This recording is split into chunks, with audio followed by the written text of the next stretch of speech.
And a welcome here to Wake Up Call with Dan Tortora inside of the Great Lakes Honda City Studios. I hope you are having yourselves a wonderful morning this morning as we are here where sports meets that thing called life. And inside the Great Lakes Honda City Studios, it is time for me to remind you that when it comes to getting a vehicle new and used, head to Great Lakes Honda City, 7140 Henry Clay Boulevard in Liverpool, New York. I put my money where my mouth is.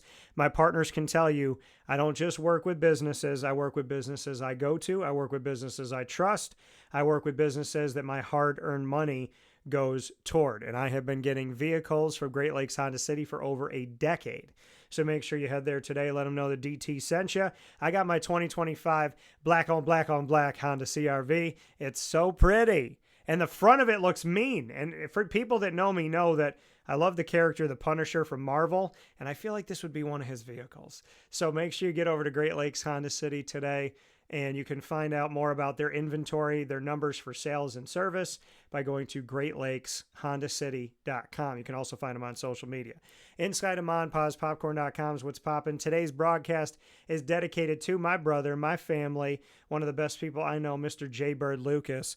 Jason Lucas is joining me here today, and we're going wall to wall on Wake Up Call as we will be speaking on name, image, and likeness, the transfer portal, and of course, life in general. As you know, Wake Up Call is where sports meets life. He is the father of my beautiful, wonderful nephew in heaven, Carter, and he is also the father of my beautiful nieces, Carly and Gracie, here on this wonderful earth. So with that being said, I proudly bring in someone who is a veteran when it comes to sports and entertainment. He's had so many different walks of life, and they all provide for great conversation as always. So without further ado, here he is, picture in picture, Mr. Lucas. How we doing? Man, I'd be doing a lot better if I had some of that MON-FRI corn here with me this Florida sunset. But other than that, doing great. Can't complain at all, buddy. Yeah. MON-FRI, let me tell you something. So they absolutely know what they're doing when it comes to... Now, they started with like caramel corn, kettle corn. Now they have... There's like over 200 flavors in the wheelhouse, over 60 flavors at any given time. They have premium ones. So they have the banana covered popcorn with peanut butter, which is called the Elvis. And now they have freeze dried candy. So they have their Flavor Burst freeze dried candy. They have their Rainbow Rounds freeze dried candy. They have, my goodness, they have chocolate covered all kinds of stuff, Oreos, pretzels, cotton candy, lemonade, and it's all made in-house. They got their own freeze dryer for the candy. So literally any taste bud, any snack, any time, any age. MON-FRI, 201 Old 7th North Street in Liverpool. And if you want to get them down in Florida or anywhere around the country, you just go to MON-FRIpopcorn.com and they will ship right to your doorstep, Jason. I'm on my way. That sounds awesome.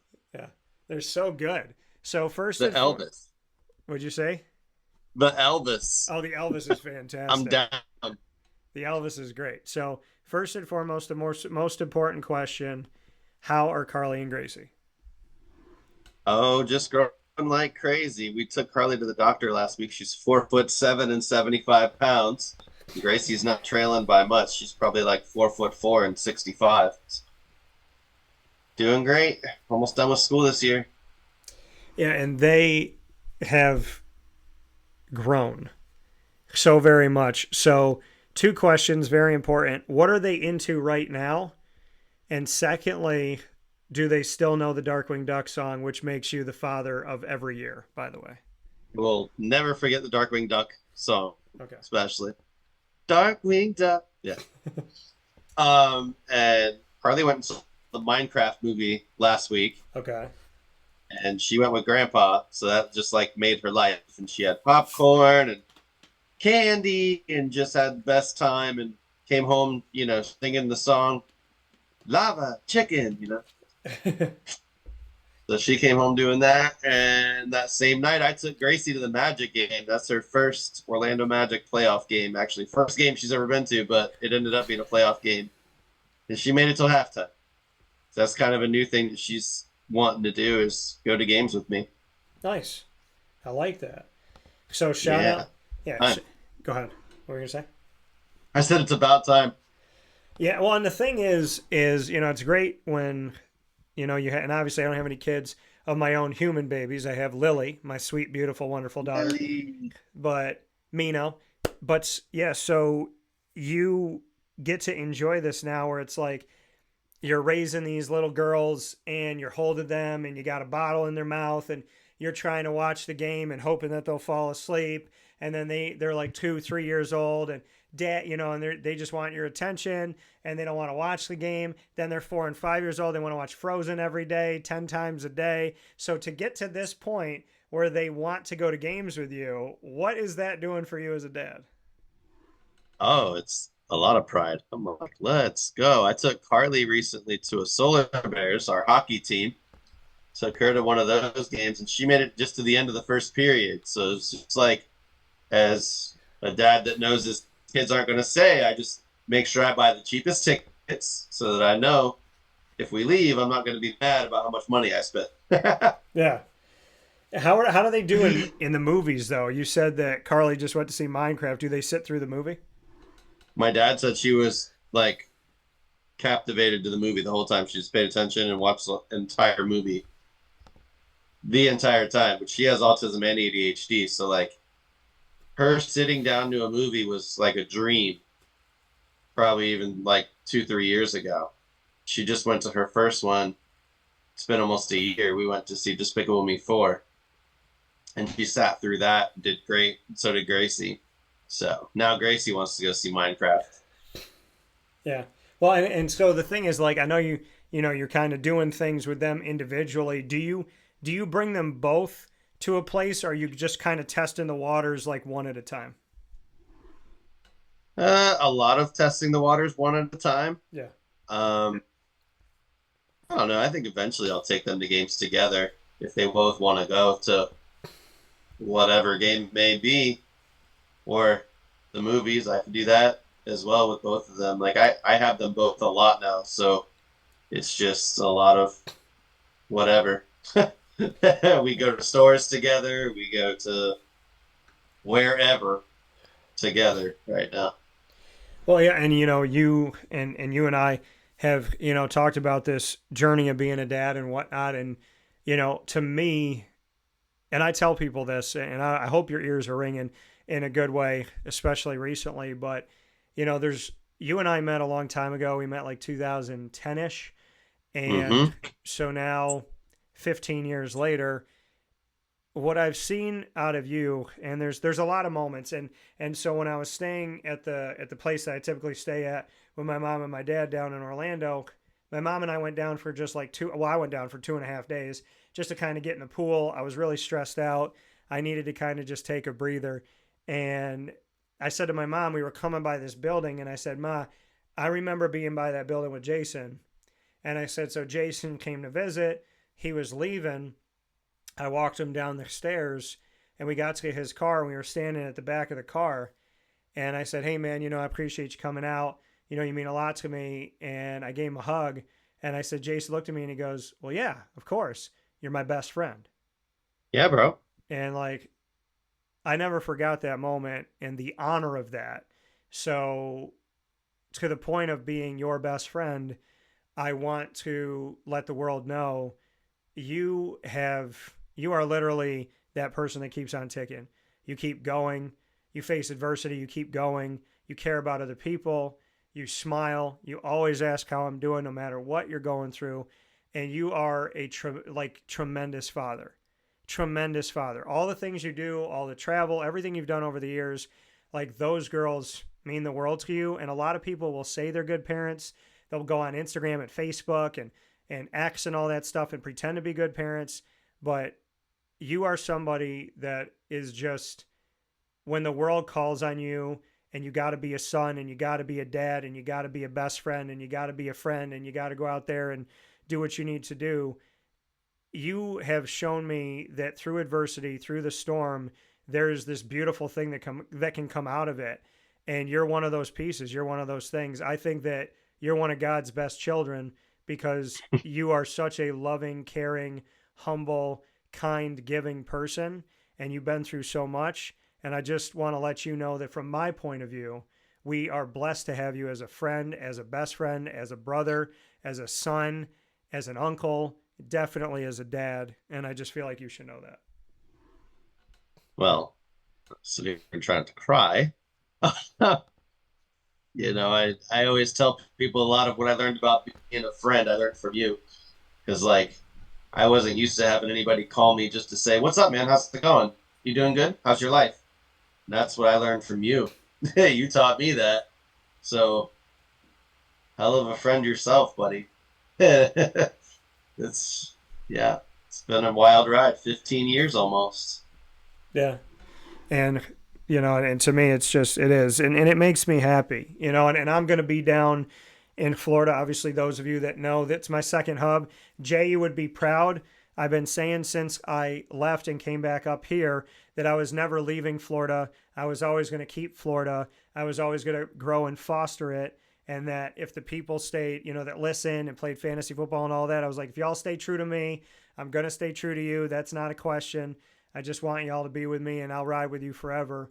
We still come down. We still do the draft. We still will get together. I have the trophies for all of us because I know this year was hard to do the draft to get everything settled.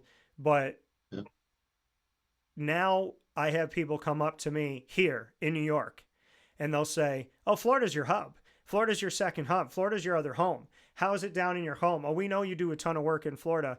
So to spend over a decade just pushing that and saying that and believing in that, to hear other people say it, to hear businesses say, like, you're a national brand, we respect you, and we know that, your value here. And then to hear people say to me, like, Florida is your second hub, it's your home, it's your other home. To hear that from other people, you know it better than anybody because you've been with me since the beginning of it. Like, to hear somebody else say that, you know how much that means to me. And I just love the state of Florida. So I am absolutely humbled, honored, and blessed that people come up to me now and they say, that's your other home. So that means a lot. And it'll always be your other home, your other fantasy football home, too. Because you know what I love the most about playing in the league every year and what keeps me coming back? The fact that, like, we go to the draft, and you got all the guys, they've got their laptops, they've got their lists of who they want to pick and all their favorite stuff. And I just go sit down and order a beer. And then somehow at the end of the league is over. And here's Jason's team called Y'all Suck, champions again. Like, this guy just comes in and orders a beer and beats everybody. And they got all these lists and they should win. Yeah. I'm going to tell for that this year. Yeah. Well, and that's the thing. I've never won the Florida League.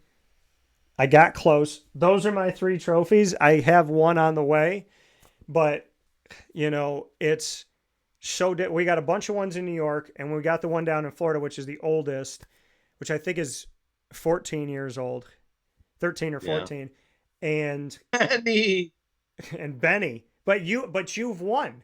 You have won. So your trophies, some of your stuff is made. And then this year has to be made. And once that is made, you will now have multiple trophies home with you, which is beautiful because Jason does show up, and about 7 times during the draft, if not more, he'll go, "I'll take this guy." And we're like, he went. When? 3 rounds ago. Crap. Okay, I'll take this guy. He's gone. What? When? He just went. Oh, crap. So I think this guy. And then we're like, Jason. And he's like, you know what? I'm just going to get another beer. But you always find a way. Like, you'll be sitting there doing your thing, being so calm, joking around, having some wings, having some beer, relaxing, talking with me about life, talking with all the guys. And then, dude ends up hoisting a trophy and living by his team name. We all suck compared to him for the last couple of years. So, yeah, I think what took me so long is I had to develop a strategy for during the season. And I think that a real, like, person that has success in fantasy football, they're on the waiver wire during the week, and they're just looking to see who's available and who can help. Yeah. And then as you get toward the end of the season, you want to look and see what your matchups are going to be for the playoffs. Because if you don't look at that, and then you're playing the number 1 defense guess what you're not going to do?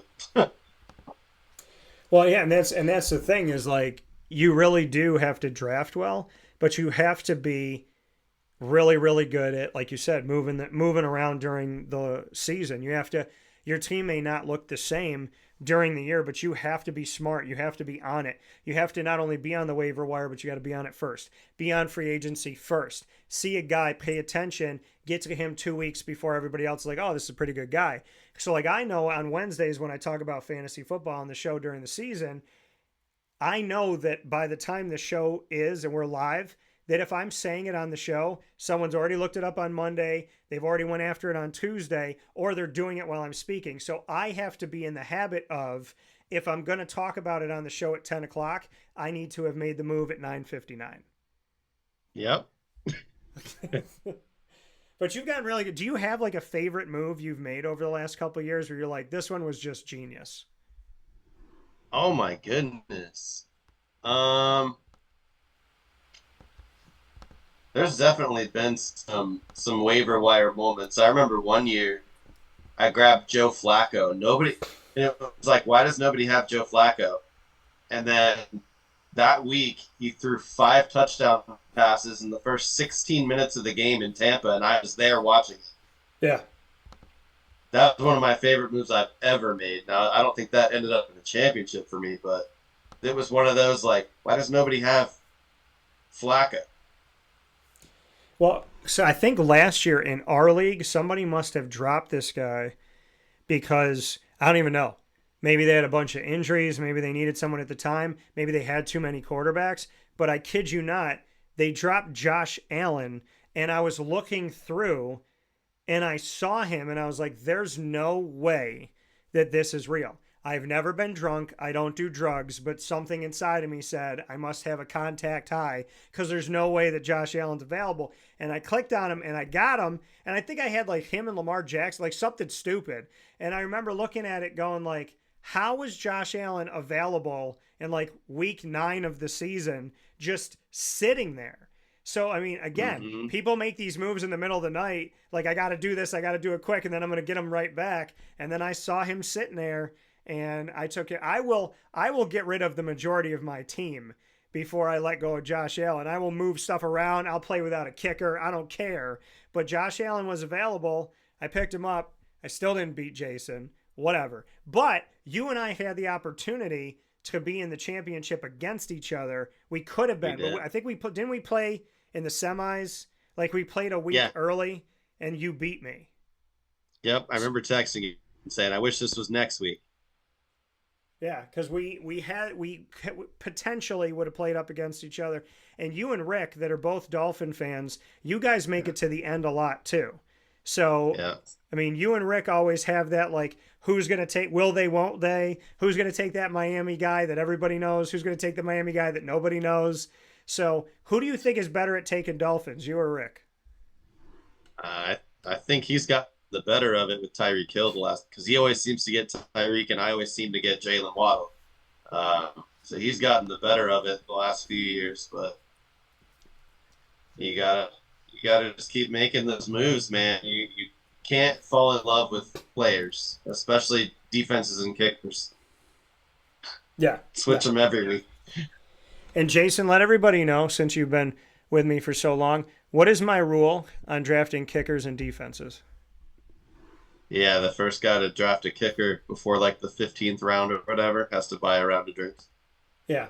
If you draft a kicker or a defense before the final 2 rounds, you have to buy drinks for everyone at the table. So that's how life works. I've now decided that I will be getting a Miami Vice, a strawberry daiquiri pina colada mix, because I don't drink beer. So I will be getting a Miami Vice the next time that somebody decides to do it. But see, you guys listen. You guys listen. When I'm up here in New York, 9th round, someone's like, Niners defense. I don't care. And I was like, get up and go to the bar. Get up and go. If it's worth it, go do it. Let me tell you something. They might get you 10 points a week, maybe on a great week, 20 points, maybe 18 points, 15 points. It's going to cost you, for all of us here, like $60 to get us a drink. So was that $60 worth those 12 points? That's what I want to know. Yeah. No, I mean, you got to switch your defense every week, and you got to switch them based on what quarterback you're playing against, who throws the most picks. Yeah. You streamline your defense. You either streamline your defense or ahead of time you look at who Jameis Winston is going up against every week and you just roll. Yeah, there was a year that I looked to see who the Broncos were playing with Tim Tebow. And that's what I did. I played the Colts defense against Tim Tebow. I played a few different defenses just against him, and It was working like crazy. Yeah, what a great way to speak about someone that I like. Love you, Tim. Love you, Tim. So, Jason Lucas here with me, sports and entertainment vet. We're speaking on sports and life, name, image, and likeness, and the transfer portal. We are going to get into how the transfer portal has affected UCF, Jay Bird's alma mater and school of choice. We'll discuss that right after this fast break on Wake Up Call with Dan Tortora, where sports meets life.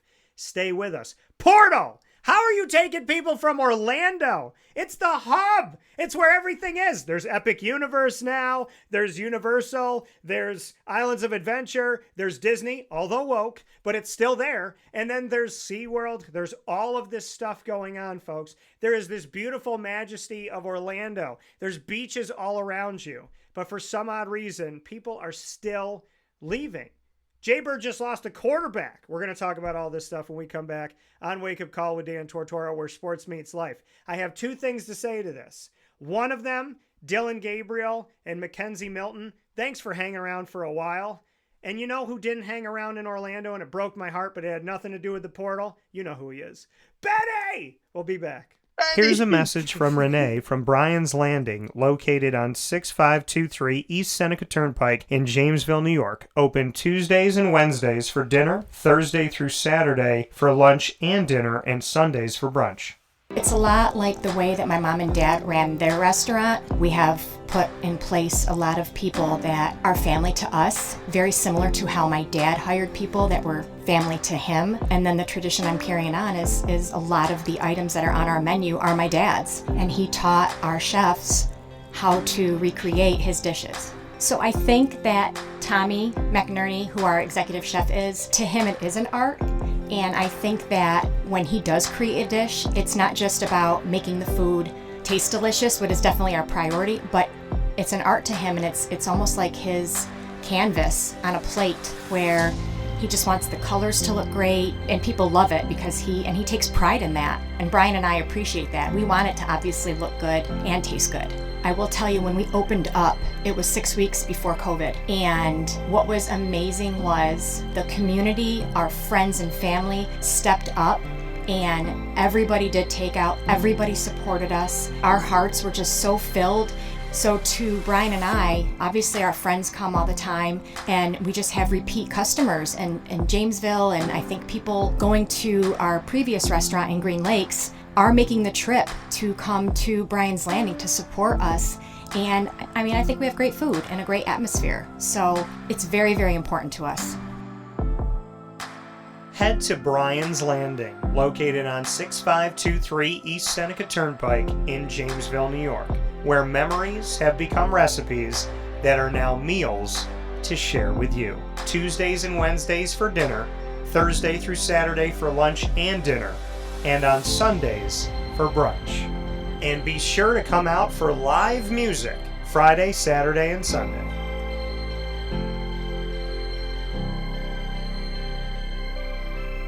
Here is a special message from Brian Bruno, owner of Servomation Refreshments Incorporated. I grew up in the family business, had the experience of working for a national food service company with thousands of employees, and as much as I enjoyed the experience I had, there was something about, owning my own company and being able to change the things I saw wrong with the industry firsthand, which is why I moved back to my hometown in Canastota, New York, to launch Servomation. It was back in 2007. When we first started the business in 2007, really you didn't find any machines with credit card readers. There was a lack of variety in machines. You got stuck with basically whatever the vending company wanted to sell that day. There was a lot of inefficiencies in the business, and those were all things that we saw as opportunities, both from a customer level to improve and from an operating level to be more efficient. We've really been at the forefront of introducing retail technology into our space. We were doing self-checkout back in 2009 before it really became a national phenomenon. The whole point of it isn't to just improve the customer experience. It's to make it feel more like a retail environment where people don't have to be afraid of what they're buying behind glass. They don't have to be afraid of not being able to see the ingredients of the packages. It was an easy transaction from that standpoint. If we were to reinvent something, we wanted to make sure what we were making looked and felt more like a deli and not like something that you would traditionally see in a vending machine. I was tired of hearing for years the customers say the wheel of death because the vending machine would circle around with the same tuna salad in it. What we wanted to do was it really changed the perception of that food. So allowing customers to touch it, allowing customers to feel the weight of it, allow customers to see the freshness of it, and also the variety of it really helps them change the perception and ultimately the value of what we bring to them. The point of differentiation you have to make is either in value or the quality. And I think on both of those fronts, Servamation has really, in large part, changed that value system for employees. So they no longer have to worry about bringing their food from home or having to leave their desk during the day and rush out to get back in time for their break to end. We're bringing something that they can count on in their break room every day, and they know it's going to be there, they know it's going to be fresh, and they don't have to worry about it being sold out or something that they don't enjoy. We've also heavily invested in flavored water machines, so you can get a glass of water with a fresh piece of fruit in it, along with bean-to-cup coffee machines. So there's not a day that goes by we're not surprised when we get customers that call us and say, we didn't know you could do all this. We're really lucky to have a strong group of dedicated employees. Most of our employees have been with us since inception. They're family to us, and people like doing business with people they like and trust. And I think the same thing goes for employees. In a day and an age where there's a lot of corporations that just look at an employee as a number and don't get to know them, that's just not the way I was raised or how I like to do business. So we're a little old-fashioned. We like getting close to our employees. We like knowing how we can help them. We like knowing how we can improve their lives, adjust their schedules, whatever it may be to help improve their quality of life. And we think in the end that makes for a happier employee. We're fortunate enough to have really grown over the last several years, and from Pennsylvania to Massachusetts to Connecticut, we really do have a strong connection, even though we're not in the rooms every day with these employees. There's not one single employee that we feel like we don't know, and certainly we know they can call us at any time, and they're definitely treated as family to us. I wake up every single day really excited to surprise our customers in a good way. The one thing I can tell you is I think that every one of our employees and every one of our customers will continue to be at the forefront of every decision we make. Find out how Servomation can help you and your business by going to servomation.com. And a welcome back here to Wake Up Call with Dan Tortora inside the Great Lakes Honda City Studios. Great Lakes Honda City on 7140 Henry Clay Boulevard in Liverpool, New York. Open Monday through Saturday for sales and service. Find out more at greatlakeshondacity.com. Jason Lucas, sports and entertainment vet, here with me, picture in picture. More importantly, my brother and such a close person in my family. And there is his trophy. It's one of his trophies that he has right here from being a part of the Wake Up Call fantasy football leagues and these wonderful trophies from the Penn and Trophy Center. It is a mini Lombardi, looks just like the Lombardi, and has Jason's name on it, the Wake Up Call logo, the name of his team, the year, and the league that he is in. So you're going to have more hardware. Now you got bookends, Jason. Yeah, buddy. This is the COVID trophy right here from 2020. Yeah, the COVID trophy. The one where the NFL fought through it, found a way to do it, made it happen. Thank you to the NFL, Roger Goodell, and everybody who has been a part of this. J. Bird Lucas. UCF, it's a place that you love. It means so much to you. I'm going to give you a little background here on UCF. They're part of the Big 12 of the last couple of years. They were in the American before that and Conference USA before that. Well, this is how the portal has gone for UCF in since Christmas time. So we go back to Christmas time. Cam Fancher, from FAU, went to UCF, quarterback, committed there. And then we saw Taven Jackson go from Indiana to UCF, also on December 21st. And then we saw, leaving UCF and going to Purdue, E.J. Colson, freshman quarterback, and now Dylan Risk, the quarterback that we had here on April 16th, has left UCF, and he doesn't have a home yet. So we got quarterbacks coming in. Taven Jackson, Cam Fancher, and then guys going out like E.J. Colson and Dylan Risk. How do you feel about this, Jason? The ones going out better than the ones coming in, or vice versa? Rumor I'm hearing about Risk is he's going to FAU, which he went to, I think it's called Cardinal Gibbons down in Fort Lauderdale. So he's probably just going to end up going back home, is what they're saying, which that's where Fancher's from. And I don't know. I mean, I only saw a little of Fancher last season, and he was playing through an injury and had, I think, not a very good weaponry with the receivers. So yeah, it's going to be hard to say at this point in the spring who's getting the better end of what's going to turn out to be a trade, basically. Yeah. So Risk had a good year at UCF last year. I think the last game there, Gus Malzahn gave him like a saying he was terrible or whatever, and then pulled him out of the game. So, well, and I mean, he's young. He'll learn. And like you said, I mean, obviously it's going to take time to see how this works out. But when you have one coming from FAU going to UCF and another one leaving UCF and maybe going to FAU, like you said, essentially it looks like a trade.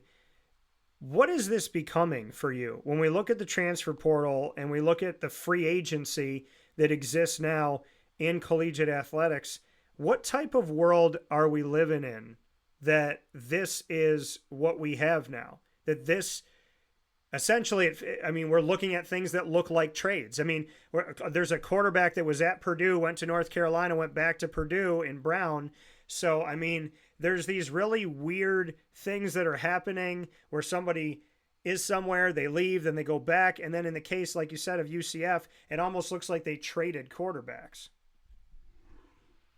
Yeah, Scott Frost went on the record the other day just saying, like, you're fighting for your players 365 days a year. Like, yeah, you know, when the portal opens, you're trying to make sure that all your guys are staying and that you can convince guys to come to you to, you know, suit your needs. And it's just becoming, you know, like NFL free agency, there's a period of free agency, but the transfer portal opens like 4 or 5 times a year, including right now after your spring game.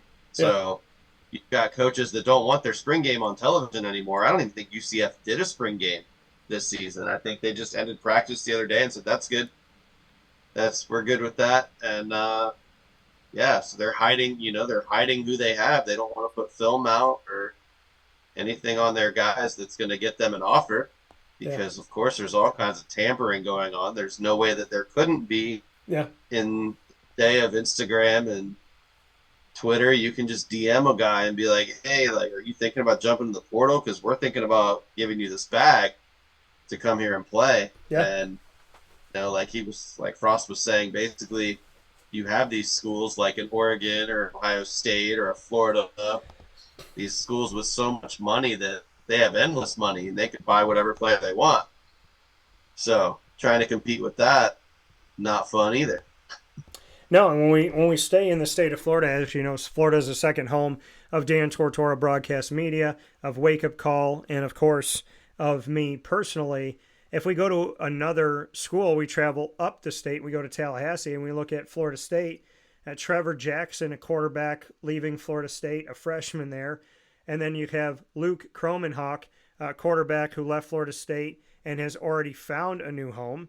And he has found that home at Mississippi State. Thomas Castellanos left Boston College in the ACC to join Florida State of the ACC. And Thomas Castellanos was at UCF before. So he goes from Florida to Boston back to Florida. We'll talk about him in a second. And then we have Dylan McNamara, another quarterback who's leaving Florida State. And so, I mean, Florida State quarterback, I mean, moves along. It's quarterback, 3 quarterbacks are leaving, one's coming in. Thoughts on Thomas Castellanos? I have his autograph, but he was a UCF guy for a couple of years. Then he was a BC guy. Now he's coming to Florida State. So now he's back in Florida, but he's in Tallahassee in the Panhandle instead of being in the center of the state in Orlando.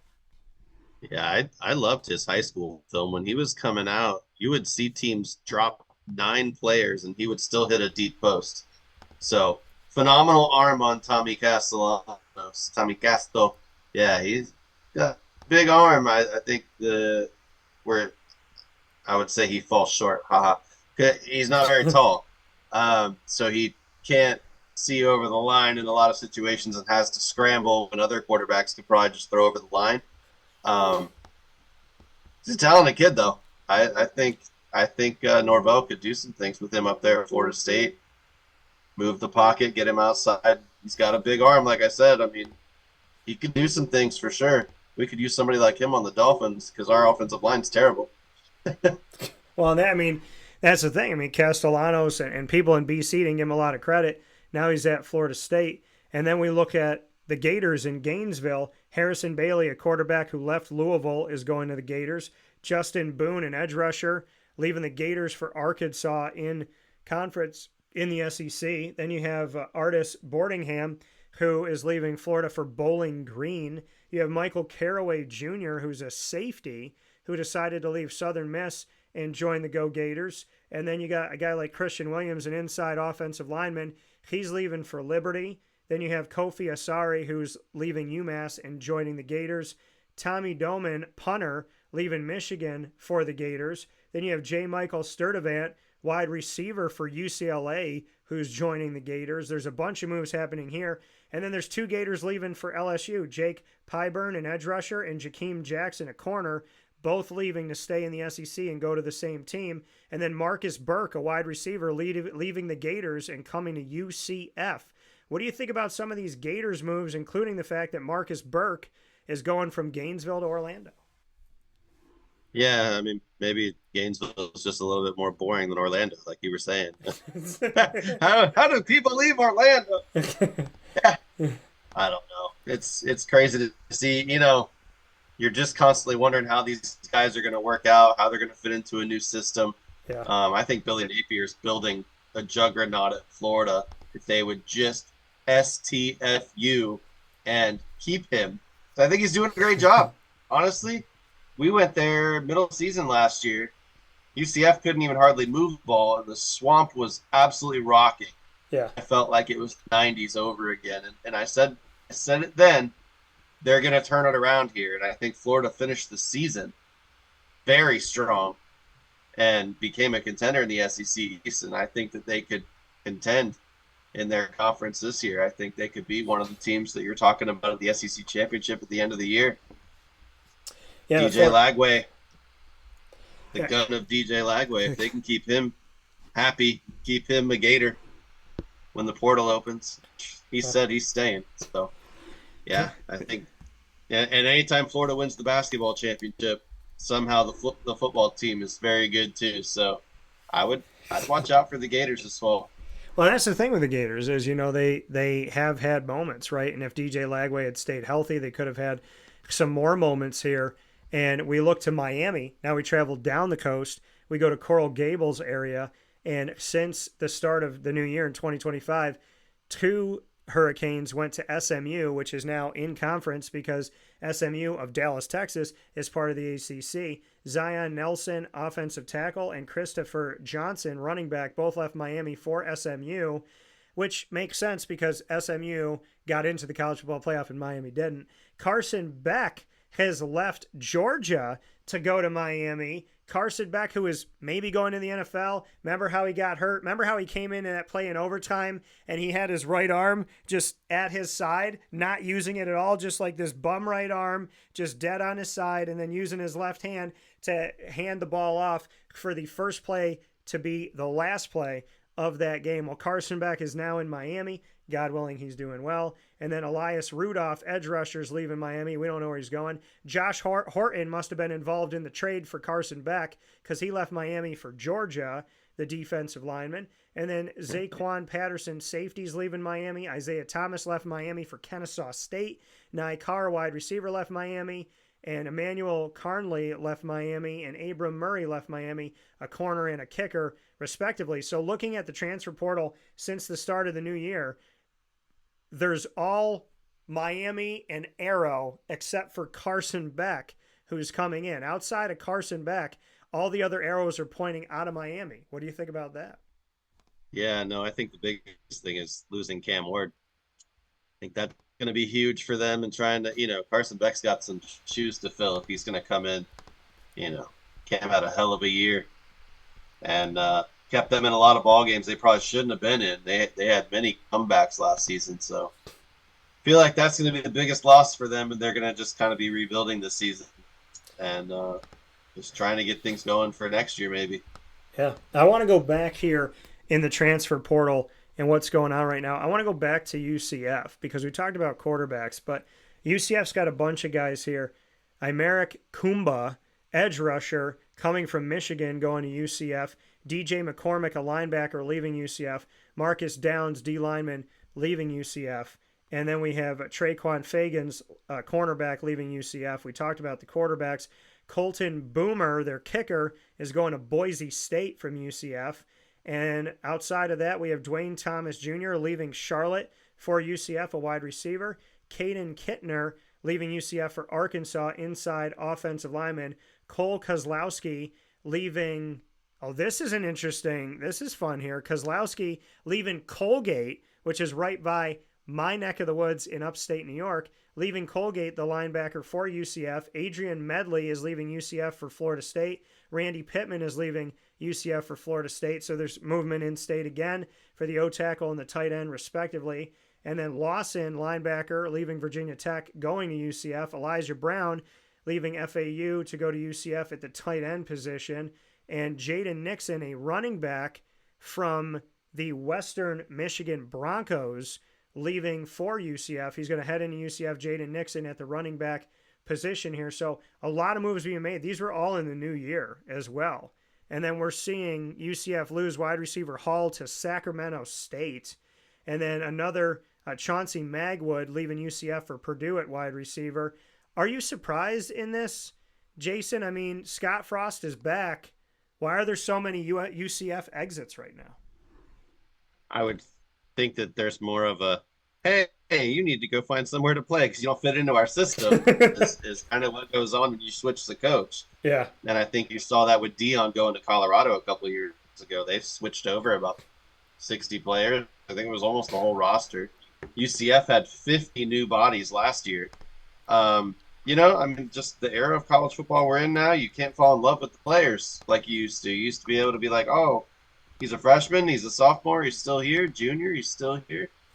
Senior, fifth-year senior, you get used to your guys. And, I think for as far as UCF fans are concerned, RJ Harvey will be our last one that, even he was a portal guy, but he's somebody we got to know over the last 3 years and fall in love with and watch him kind of grow up and coming back from an ACL tear. He really lit it up, and we'll hear his name called in the draft this season. Well, to go to Syracuse, my hometown, for a second here, and to discuss the transfer portal, Fran Brown, 10 wins in his first season, went out to San Diego, was there for the Holiday Bowl, DirecTV Holiday Bowl, watched them beat Washington State. Well, since that happened, in the new year, this is all in 2025. All in 2025. I got to go back here so I can include them all. Ricky Collins Jr. left LSU for Syracuse, the quarterback. Tyshawn Russell left South Carolina for Syracuse. Jaden Gould and Jaden Bellamy, two DBs, left Syracuse for UCF. Rude. Anwar Sparrow decided to take his name out of the portal. The linebacker stayed at Syracuse. Jayonary Reed. Here's something with Jayonary Reed. He hasn't decided yet, but it's going to be in California, USC or UCLA. But the inside offensive lineman, interior offensive lineman, who could be the next center at Syracuse, had decided to leave. Christopher Thomas left the Thundering Herd of Marshall to join Syracuse on the D-line. Then we look at Noah Rosarik, and he left Syracuse for Delaware. Michael Nwakacha? I don't... Bless you. Thank you. So Michael left Syracuse to join Texas State, and he's a D lineman. Caden Bailey left Syracuse for Eastern Michigan. Shout out to my friend up in heaven, the wonderful, honorable, amazing Fred Reed. Miss you, brother. So linebacker Caden Bailey leaving Syracuse for Eastern Michigan. And then Jayonary Reed ended up picking USC over UCLA. So when I was talking about it before, he was going between the two. And then Carlos Del Rio Wilson must have been involved in the trade with Marshall because he's heading there at quarterback. after leaving Syracuse. Austin Roon, a linebacker, hasn't found a home, but he's leaving Syracuse. David Reese, edge rusher, left Cal for Syracuse in conference of the ACC. Marcellus Barnes, the guy that had all this upside, true freshman corner, decides to leave Syracuse for SMU, who they will play this year. And then Nwakacha, he is going, like I said, to Texas State, so that was re-reported. Then Austin Collins yesterday decided to leave Louisville for Syracuse, the offensive tackle. Trevor Pena could be going to Penn State via Syracuse and was supposed to be a captain on the Orange this year, did not play in the spring game, and then left, which was a shock to everybody. Kalen Ellis, who comes from Hawaii, this is where he was born, not where he played. The interior offensive lineman's leaving Syracuse as a senior. Michael Johnson Jr., who was at FAU for a couple years, came to Syracuse, played behind Kyle McCord. Then Ricky Collins Jr. got the starting job, so Michael Johnson's leaving for his last year of eligibility. Xavier Miles, the D lineman freshman, he's leaving Syracuse. And then offensive lineman Enrique Cruz Jr., who was a starter, and David Wallabaugh, who had been a starter at certain points, both leaving Syracuse. And Murad Watson on the D line, who was a freshman last year, leaving Syracuse. So a ton of moves for the Syracuse Orange, including two of these guys, two DBs, deciding right at the end of the season they're leaving Syracuse to join Scott Frost. Jaden Bellamy and Jaden Gould. Your thoughts?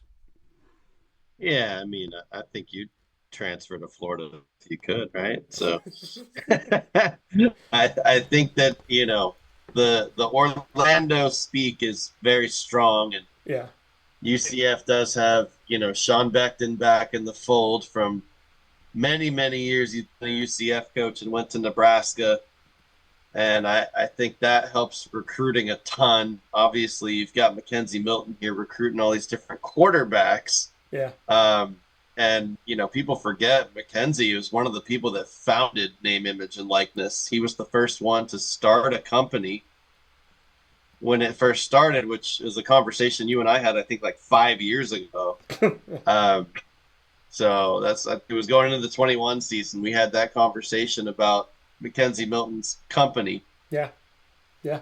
And, so, who better to have in the fold than the guy who pretty much invented it and helps you bring in some talent at all positions, honestly. And there's a lot of just relatable coaches on the staff at UCF that I could see players choosing those guys over a dollar bill.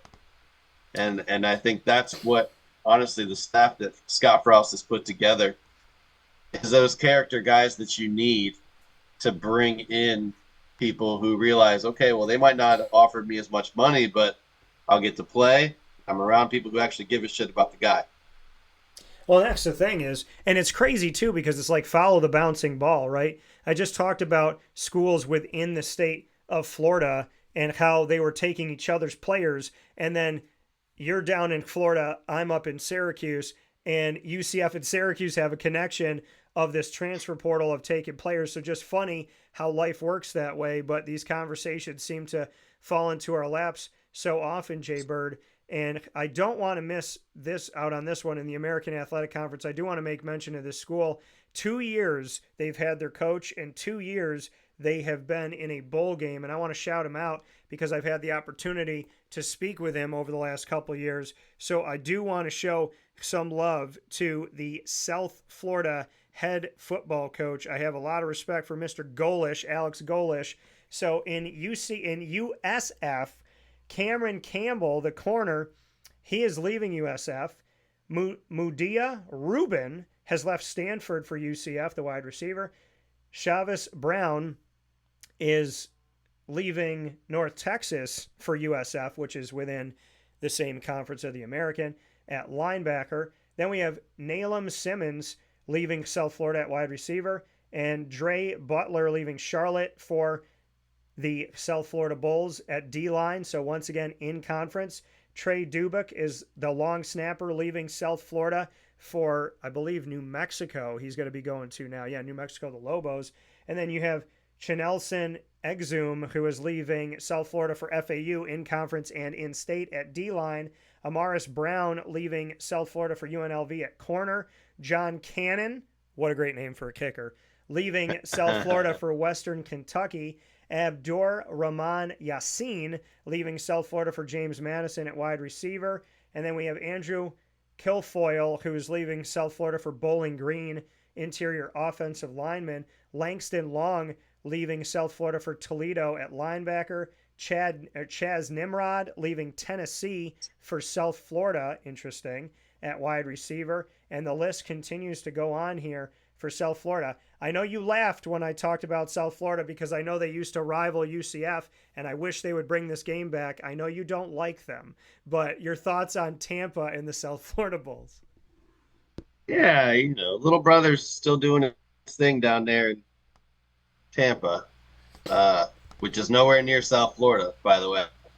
But no, I mean, I'm happy for Alex. Alex was part of Josh Heupel's camp here when he was in Orlando, and deserves to be where he's at. And I think he'll probably move up the coaching ranks as the years go on. He's a great offensive mind, and I think, don't be surprised to see the Bulls doing good things in the American Conference. That was a conference I couldn't wait for UCF to get out of. So, and now I'm taking my medicine every year. I think we've only won like 2 conference games since we've been in the Big 12.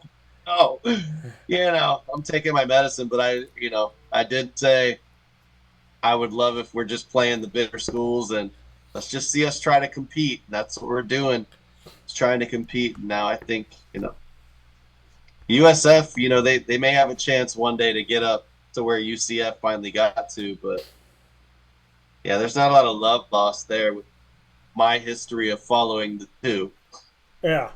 So I just love knowing you and then watching you walk through that conversation. Now, USF, the South Florida Bulls, they have broken ground on their new on-campus stadium. They will no longer be at Raymond James Stadium in a couple years here, so they will have their first on-campus stadium, which will be for football as well as lacrosse home games. Additional sporting events, concerts, and festivals. It could also be for graduation, intramurals, club sports, and other academic initiatives. It'll be beginning in the fall of 2027. It is a 35,000-seat facility. The Bulls will no longer be at Raymond James Stadium, the home of the Tampa Bay Bucks.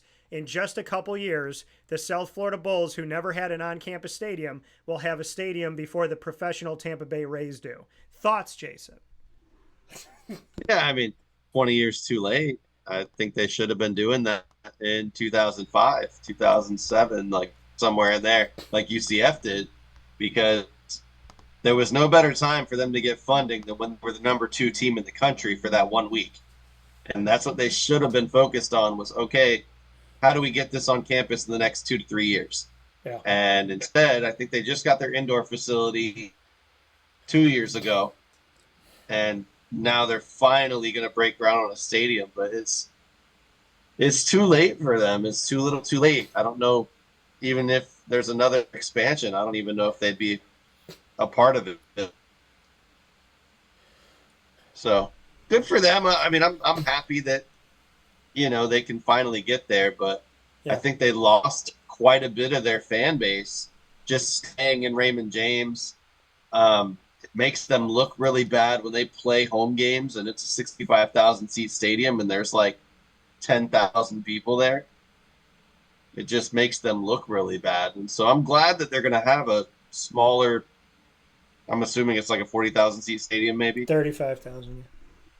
Oh, that's good. Yeah. So they'll look better. So, even if they only have 15, 20,000, it'll still look much better than it did in Raymond James. So yeah. I wish them well. I mean, it's hard to even view them as a rival anymore. So now that we don't play them. Well, and in the days of some of the guys that were there, like Quentin Flowers and whatnot, who has a tremendous story, and God bless to him and his family on earth and in heaven. And may they all be connected through you, God, in Jesus' most precious name, I pray, because he has been through a lot. And I love his story in the name of the Father and of the Son and of the Holy Spirit. Send you my love, Quentin. But to look at the fact that the Bulls will have a stadium before the Tampa Bay Rays do. They were supposed to move to St. Pete. St. Pete, they turned it down. They're not doing it. So Tropicana Field, which people didn't like, which people didn't want them to be in anymore, gets messed up by a hurricane last year. So it gets messed up in the hurricane. They can't play there. They go to a AAA ballpark to play their games. And in the meantime, perfect timing, right? They're trying to get a new stadium. They're trying to get funding. They're trying to get approval. The storm happens. You think that would push it along to happen. Instead, the storm happens. They can't play at Tropicana. People don't like Tropicana. And now they don't even have a stadium of the future. So the Bulls have a future in Tampa, St. Pete area. The Rays have no idea where they're going to play. Some people are saying they're going to move to Tennessee, to Nashville. What are your thoughts on the Tampa Bay Rays? Because they had this stadium unlike any other. When they built Tropicana and they're putting it together and you see it and it's on an incline and you're thinking this is so cool. I think before they even had a baseball game, they had like the Final Four there. The NCAA tournament was there. And now they don't have a home. They have no future home.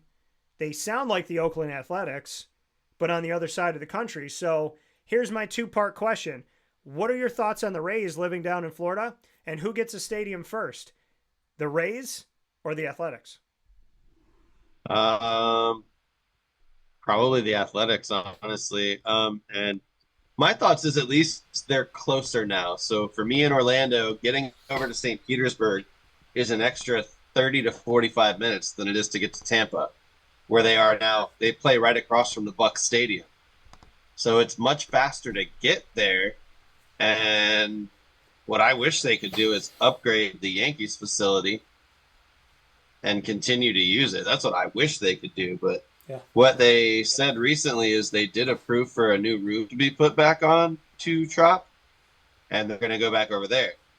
So I don't know if that's actually going to happen, if they've got to pass some funding or whatever for it, but that's what I was trying to look up. But I'm not sure what they're going to do, and they've got an owner that doesn't give a crap about the fans. They've already kind of like gone on record as everybody wants him to sell the team. Yeah. And he's like over there just flipping fans off and acting like he doesn't care. So it's kind of a bad situation all around. And, the other day they were playing the Yankees in the Yankees Park, but the Yankees were the road team.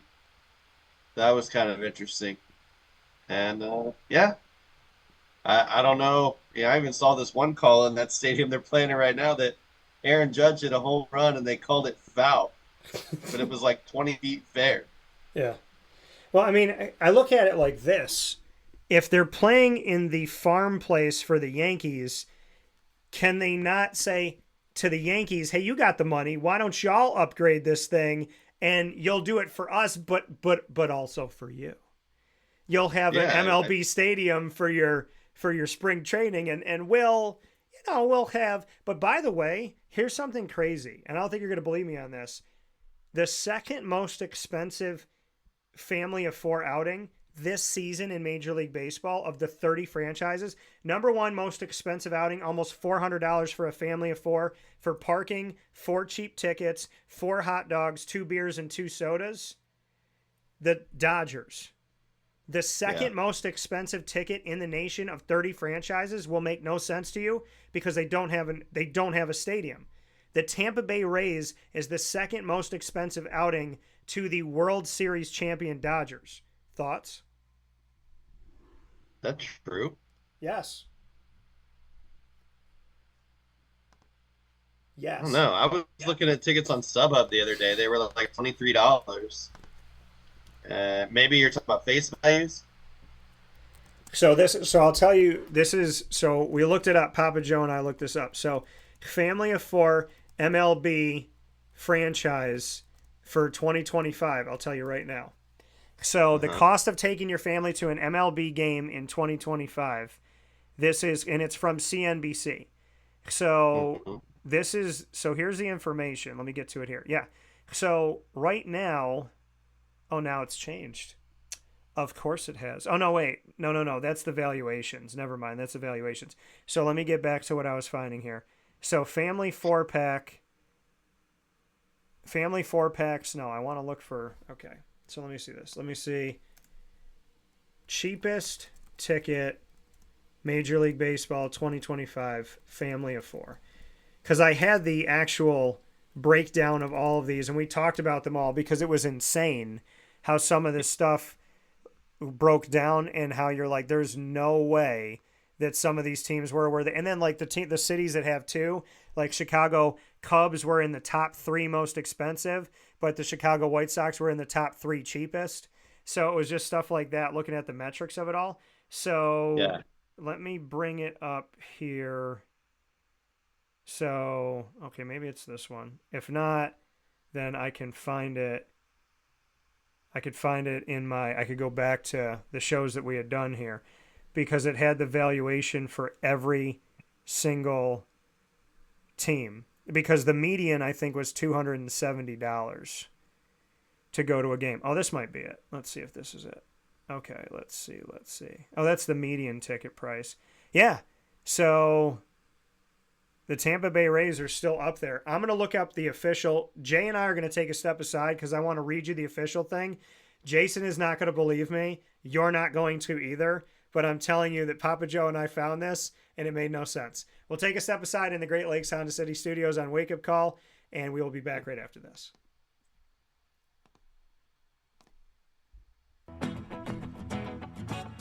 Hi, this is Amy from Mother's Cupboard, home of the whole frittata. We are open daily 6 a.m. to 1:30 p.m. For takeout orders, call 315-432-0942 and tune in to Wake Up Call with Dan Tortora for our monthly food challenge and try our Wake Up Call signature menu item available 7 days a week.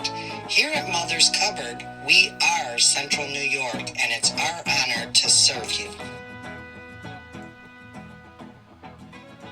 Ma and Pa's Kettle Corn and Popcorn Factory remind us that every day is worth celebrating at 201 7th North Street in Liverpool, New York. Open Monday through Saturday in-store and always online at maandpaspopcorn.com. Serving our Central New York community and beyond, order anywhere, anytime at maandpaspopcorn.com. Stop in to get a tin at Ma and Pa's on 201 7th North Street in Liverpool, New York to get your half-price refills for the rest of your life.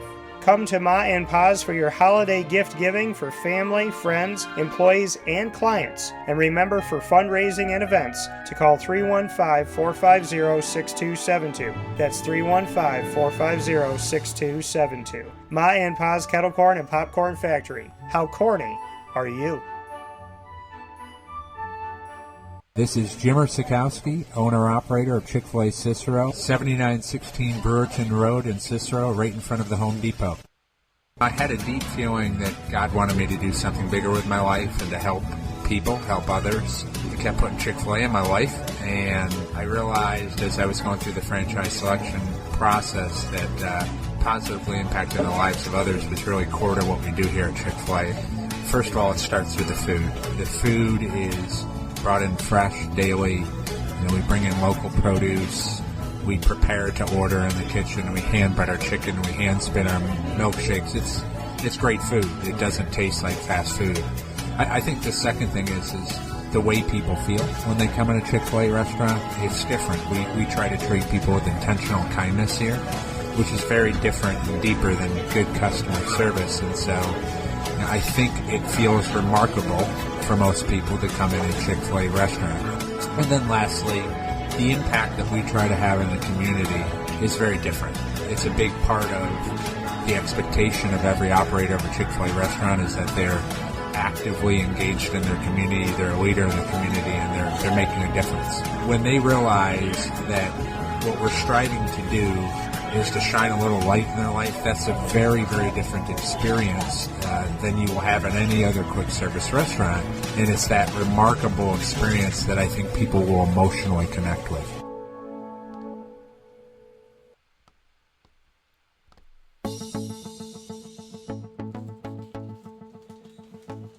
Avicoli's, located on the corner of Route 57 and Wetzel Road in Liverpool, New York, has been your trusted neighbor for decades. Located just steps from Liverpool High School, we're happy to have the Liverpool Warriors on-site, on-location broadcast at Avicoli's through Wake Up Call with Dan Tortora every single month, featuring student athletes, coaches, and administration throughout the year from Liverpool High School. Head out to Avicoli's today on the corner of Route 57 and Wetzel Road in Liverpool, New York, open Tuesday through Sunday for lunch, dinner, and drinks. We'd love to see you out there, and of course you can call them at 315-622-5100 for takeout, delivery, and catering. That's 315-622-5100, and also find them on myavicolis.com. That's myavicollis.com.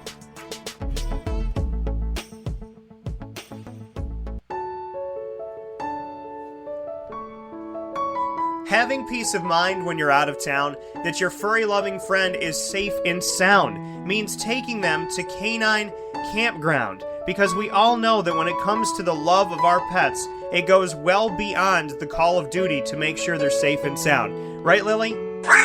So take a ride to 242 Johnson Street in East Syracuse, New York, and see Canine Campground and where your dog will be staying in the classic cabin, the executive cabin, the grand cabin, or of course the luxury cabin, because if you know Lily, you know she loves luxury. Now you don't have to wait to the last minute to find a family member or a friend that'll take your dog for a few days. Call Canine Campground at 315-299-4013. That's 315-299-4013. Their drop-off and pickup times are Monday through Sunday. Check K9campground.com for more information. That's the letter K, the number 9, and campground spelled with a K.com. K9campground.com. When you're going out of town, bring your dog to Canine Campground.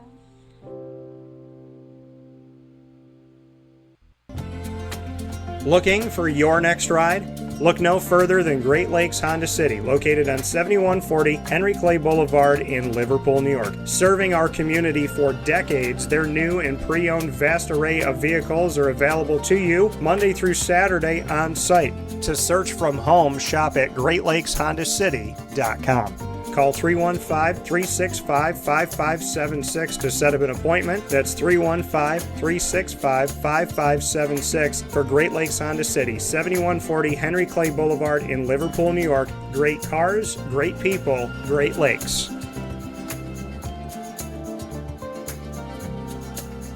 And a welcome back here to Wake Up Call with Dan Tortora, where sports truly meets that thing called life. We are inside the Great Lakes Honda City Studios. Great Lakes Honda City, 7140 Henry Clay Boulevard in Liverpool, New York. Your home for your next ride. New and used vehicles, the Honda Passport, as well as the Pilot, the Odyssey, the CRV, the HRV, the Ridgeline, the Civic, the Accord, and more. All on site, on location at 7140 Henry Clay Boulevard in Liverpool, New York. Find your next ride today. Let them know the DT sent you. If you want a sneak peek, go to GreatLakesHondaCity.com. Jay Bird, Lucas, and I are sitting here talking inside of these Great Lakes Honda City studios on Wake Up Call. Jason, a sports and entertainment vet.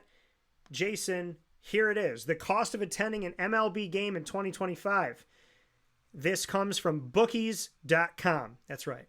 So this is what we have here. Going into the season for 2025, cheapest ticket times 4 for the Los Angeles Dodgers, the most expensive for a family of 4. Cheapest tickets times 4 total, $304.80. Lot parking, $35. 2 beers, 16 ounce, $18.88. 2 20-ounce sodas, $14.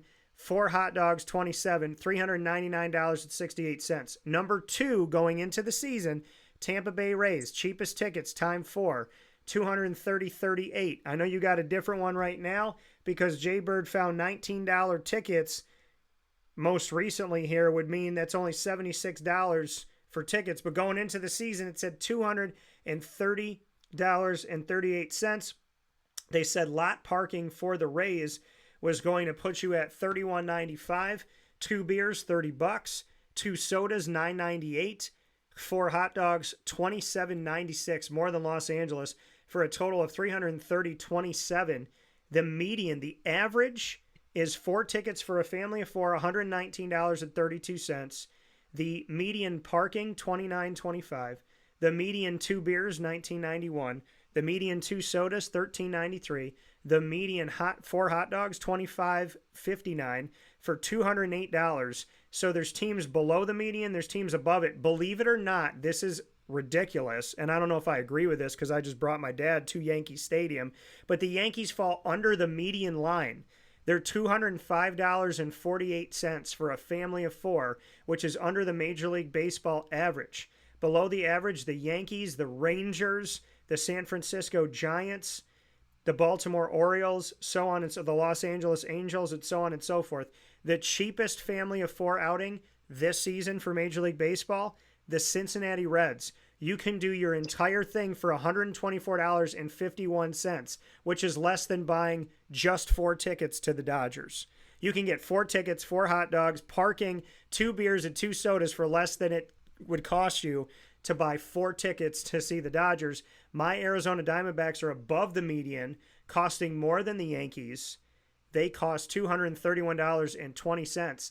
And the Athletics, they're above the median too, $215.89, and they're also playing in a AAA stadium. So yes, believe it or not, going into the season by the metrics, the Tampa Bay Rays are the second highest family of 4 outing folks to go to a AAA ball club. I could do better than that, Dan. I think this needs to be some content for the channel and just be like, watch me go to a Rays game and I'll spend less than $100. Jason's I'll park at the Best Buy down the street or at Mons Venus. I didn't say that. Can we do this? Is what we're gonna do. We should do a we should do a wake up call on the road. Let's see if it's true. And I'll send Jason to a Tampa Bay Rays game, and I want to see him. So bring your 2 daughters and bring somebody else and see what you can get for tickets, parking, beer, soda, and hot dogs. Can you beat $330.27? I think you can. Let's just do this. Send me by myself, and you can times what I spend by 4. Yeah, that's what it is. I'll be like, Jason will be like, okay, so I'm on site on location at a Tampa Bay Rays game. I got a ticket for $19. I parked at the Best Buy and walked, so that was free. Then I got a beer. And Jason would get the 2 beers. I got 2 beers for myself, and let's say those were $30. And then he would get his hot dogs and whatnot. Jason, I feel like Jason could probably pull this off for $100. Easily, bro. Easily. I've done it many times at the Trop. I could imagine going to a minor league stadium. You just buy the tickets the day of the game. Yeah. It'll probably be $10 tomorrow. Yeah, I don't think I'd have a problem doing that. And I went to Yankee Stadium last year, and I think our tickets were like $35, and getting a beer was $15 though. So that was like almost another ticket to get a beer. Yeah, my dad and I got the chicken finger bucket, which was a cesspool of wet fries topped off with 8 little tiny chicken pieces for like $30. So how about this? How about we do a wake up call segment, and the wake up call segment will be Jason calls BS, and I just send you to locations and we see if you can beat the price. Let's go. I'm down for Jason calls BS, because when it comes to the Rays, like I just can't imagine spending more than $20 to get in. Like if I don't care where I sit, right? And I usually don't, I'll go sit in the outfield and play catch with the outfielders. It's like it's very chill. Like Rays games have always been so chill. I can't imagine spending $100 for myself, and that would be like really pushing it. I could probably do it for $50, honestly. Yeah, I feel like you could go to a Rays game for like what it would cost to go to the movies and buy food. Yeah, that's about $50. So yeah. I mean, it's crazy. By the way, I like the Trop. The last time I was at the Trop a couple of years ago, like, by the way, shout out to my dude who manages the press box, Dukes Knutson. fantastic man of God, awesome human being. When like the game was over, I was just kind of walking the grounds and shooting video and doing my kind of stand up, so to speak, and then doing other stuff in there. I still remember just like walking through and thinking to myself, like, wow, this is such a special arena. It's such a unique arena. I didn't want to leave. I kept like taking more videos, more pictures. So I mean, I like the Trop. I'm a different type of person, I guess. Like, I genuinely like the Trop. Yeah, I mean, I can tell you stories of going over there for arena football, and they had 28,000 people in there. It's the largest crowd to ever see arena football. Back when Jay Gruden was on the Tampa Bay Storm, and we would go over there with the Preds. I mean, there'd be about 3,000 or 4,000 of us and 25,000 of them. It was wild and crazy. So I've actually seen arena football and college football in that building, as well as the Rays. In my brain, I feel like it's not big enough for a football field. Like, arena's smaller, but what was the football game? Oh, the football game was UCF and Ball State in the St. Pete Bowl. Oh, the St. Pete Bowl, yeah. Where was the Beef O'Brady's Bowl? Where is that one? Yeah, that was there too. Uh-huh. Okay, that's what I thought. I'm like, I feel like the Beef O'Brady's was like Tampa St. Pete. So yeah, it was that stadium, and they basically just go from home plate out to right field is 100 yards, and then you're kicking the extra points over the right field wall and the third baseline. It's crazy. So nuts. Yeah, I want a wild venue. College football. Yeah, I mean, they've done college basketball there, college football, arena football, baseball. So shout out to the Trop, man. Show them some more love. By the way, they've added a lot of stuff to the outside. I went to the Trop, like I said, a couple of years ago. They've fancied it up a little bit. But, I mean, I don't know. There's just something nostalgic about it. Like, I go to Madison Square Garden, I get some type of feel when I look up and look around. And when I was at the Trop and I just kind of looked up and looked around it, I was like, there's no place like this. Like, I genuinely was dragging my heels on going home because I was covering the game and I didn't want to stop. Also, that was the day that I met and interviewed, and at the time people were like, that's sick, that's crazy, because they wanted his autograph and they wanted his rookie card, and people were buying his stuff and going to trade nights and trying to get it.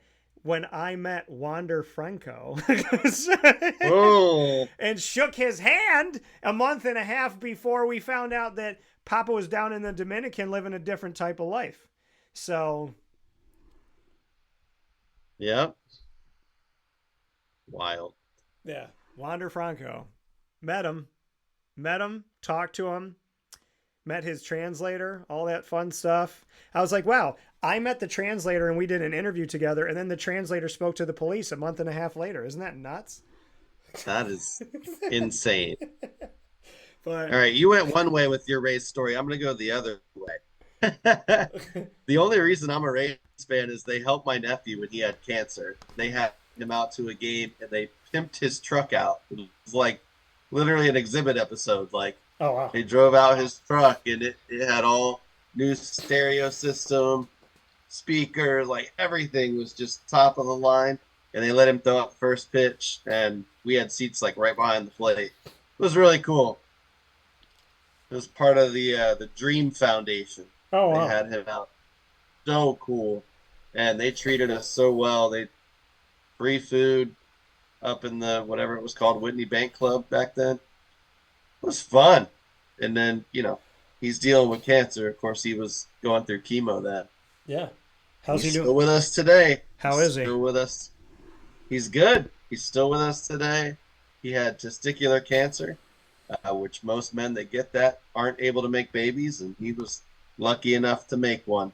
Little Mia Grace is with us, but she's a little miracle, though. Yeah, your family is full of miracles. And shout out Little Rob. Shout out Little Rob, you said? Yeah, Little Rob. That's my nephew. Yep. How old is Little Rob now? He ain't little. I think he's 32. They always stay little to us. I do want to make a note about this, too, while we're on it, when we say that your family is a family full of miracles, miracle babies, and just getting through difficult things. Mama Lucas is wonderful. The type of person that you can be around one time and you remember. I did. I remember being around Mama Lucas and going into the room and seeing everybody there. Y'all were staying in a hotel, timeshare or something, and we just kind of all hung out. And your mom and dad are so kind and so nice and such like calm energy. So I know mom is fighting herself right now, but I know Mama Lucas is a powerful one. I know God is looking kindly on Mama Lucas, and I know God loves her. I know that you put out a video shaving your head, showing mom the solidarity. So there is no, like, seriously, folks, when it comes to moms and parents in general, if you have a mom and dad Lucas, you got a pretty cool life. Your parents are there for you no matter how old you are. Oh, dad's helping me paint. Oh, mom's helping me with this. Like, I would just love for you to speak on your mom and dad, and then to spend a little time after that on the strength that they have. Yeah, it's oof. Man, I like just this last week I had a moment with my dad. He was saying that he was going out to my nephew's track meet, and my dad's he's 77 now, just about. So he went to my nephew's track meet, and on his way there, my sister was pulled over on the side of the road. She called him, and he like just picked her up and made sure they made it there on time. Then he brought her back and did everything. And he's telling me this, and I said, and there you came with your cape on, like you do for me, like you do for Kathy, and you of course do for Jamie too. And it's like amazing.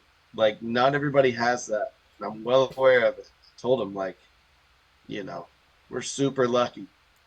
We're very blessed to have you guys, you and mom both. And mom, she's fighting breast cancer right now.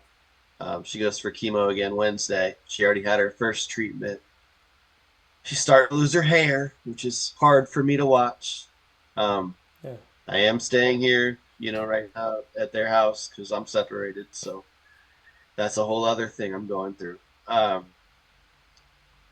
they're amazing people. I'm so blessed to have them. They're helping me right now. My house is up for sale, and they're financially like helping me, with the roof and with materials for updates on the house and all that. Of course, I'm paying it back. But, no, not everybody has what I have for parents. I'm well aware of that. And I'm very blessed and couldn't imagine being more blessed than I am. Well, that's the thing, man. Like, you have such an amazing, like you said, I mean, you have such an amazing family. And I mean, seriously, like, I was around them one time, and I can talk about your family the way I would talk about a family I've been around like a million times. I'm like, they're just nice people. Like they're just really good, salt of the earth people. Like they're hardworking people. They just help. I feel like I could like call you up and say, hey man, like my car broke down in Orlando, and you'd be like, cool, my dad and I are on our way. Like, I feel like your mom would like have an IV in her arm and be walking it down the thing and be like, come on, Gracie, come on, Carly, let's go have lunch. Like, I mean, it's just absolutely incredible that your family is so, they're just so, I mean, it makes sense when I know you, because like you're a product of these just angels, these just good people. And like you said, you know it. And I know it too. I mean, people have their ups and downs, right? You have your moments, but it's like my dad is such a big part of my life. My mom is such a big part of my life. Like you and I are really blessed that like we're grown men, but our parents want to hang out with us. They want to go on trips with us. They want to be around us. They want to know what's going on in our lives. We can call them at any time. We can get advice from them. And even when times are tough, or maybe we argue or we disagree, they're like, hey, I love you. And I'm saying what I'm saying because I love you. Like 100% of this screen right now has really, really good parents. And I just want to shout out Mom and Dad Lucas, because they made me feel like part of the family like 5 seconds into sitting with them, which like, who does that? But it was like, you're part of the family. And since that day, I've always felt part of the family from like that initial feeling. Yeah, it's definitely passed down to me. You've said it about me before that I don't meet strangers, and everybody. It takes 5 minutes to become family to me, and that's how I was as a banker, and how I am at every job I've ever gone to. Like when I meet people and just start having a conversation, the next time I see them, it's not a handshake, it's a hug. Yeah. That's how my parents are too. That's something that's passed down to me, and I think my sisters are the same way. They will help anybody, and just love talking to people. Everybody's got a story, right? So if you sit there for 20 minutes, you can learn a lot about a person. Well, and that's the thing is, like, it takes nothing to care. You know what I mean? And I feel like your mom and dad probably like have 800 stories of like, we met a stranger and we listened, and now like we pray for them, we see them at church, we see them at the grocery store, we follow them on Facebook and saw that their son that we met just graduated from college. I feel like your parents are the type of people where they expand their circle just by walking into a pharmacy and saying hi to somebody. But that's how you are. Like, you and I genuinely met because you were working in the front office of the Florida Tuskers. I was asking to cover them, and you gave me an opportunity, and then we just started talking. But that's how it's always been. It's like we met as strangers. We were strangers for about 5 minutes, and then we were family, and we became brothers. And it just happened, and it became like a normal thing for me. And it's funny, no matter what I'm doing in life, in the back of my mind it comes right to the front, and it's like, hey, you're having a tough day, remember that Jason's there for you in this world. Whatever he's doing today, like, he's there. You can literally text him right now, and if you want to cry, if you want to yell, if you want to laugh, like, he's going to be there. So I'm going to hold myself accountable and say that I should call you more because I know you're there. I just don't call you as much as I should. Well, same. Like, we're always here, whenever it's needed. We're always here. It's, our friendship, we've said it a million times, it's a special one. And it goes back a long way now to when we were in our 20s and, much younger and much more athletic. And, think back to those times, you just became, it was almost like you worked for the team. Like, we weren't paying you, but you really gave a shit. Like, you weren't just there for your whatever. Like, you would ask to have a player on the show, and then I would watch the interview with the player and ask the player about life and not about necessarily his position or whatever. And there wasn't a lot of that going on in the UFL. People that actually cared about the players and wanted to tell their stories. You were using the players to do the fantasy league that first year. I remember when you told me, I was like, oh man, I got to sign up for that fantasy league. And then it's 15 years later, I still play in it. You got a trophy. And, it's just part of our connection that, every year I'm going to play. As long as I'm alive, I'm going to play. Well, and that's the thing, is like, as long as we're alive, we got each other, and even after that, and so I feel that value, and I value that, I'm kind of in a suspended place of like, my soul is like feeling like it's on the outside of my skin right now. And that's because of you. And I do want to make a promise, because we're here talking in the latter part of April into May. And I just want to let you know that I will be down in Florida in a month's time, and I've already bracketed out time. So I will text you the dates and we will work it out. But I've already made I said to my mom, because my mom's going to come down, and I said to my mom, like, okay, we're going to be here with each other for a little while.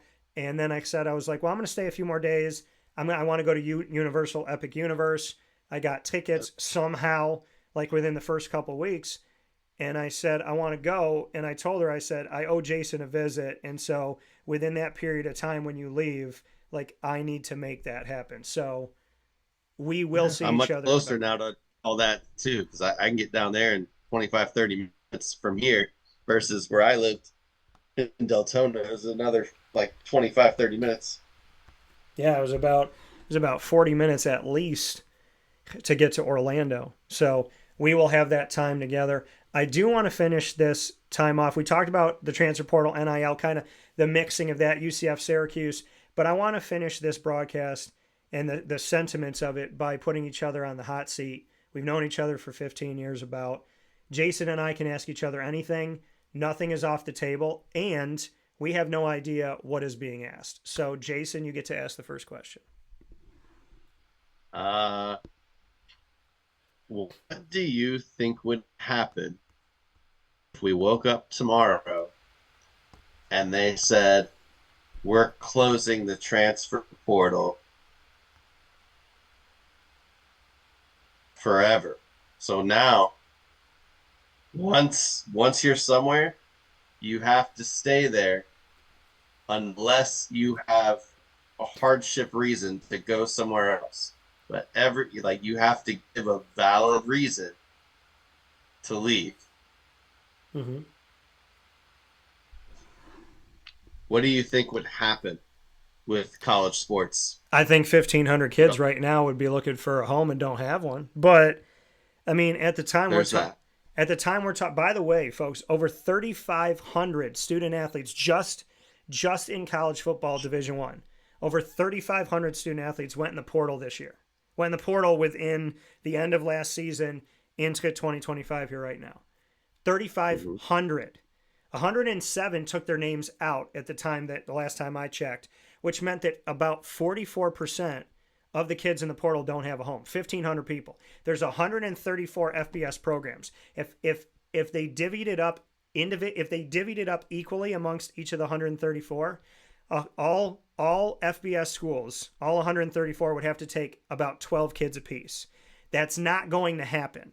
So yes, I think the NCAA was way too hard on waivers before. I think the NCAA was ridiculous. I think the NCAA was unfair. I think the NCAA did not allow you to go home and be with like a sick parent, but would allow some kid to like leave a school because he doesn't want to compete anymore.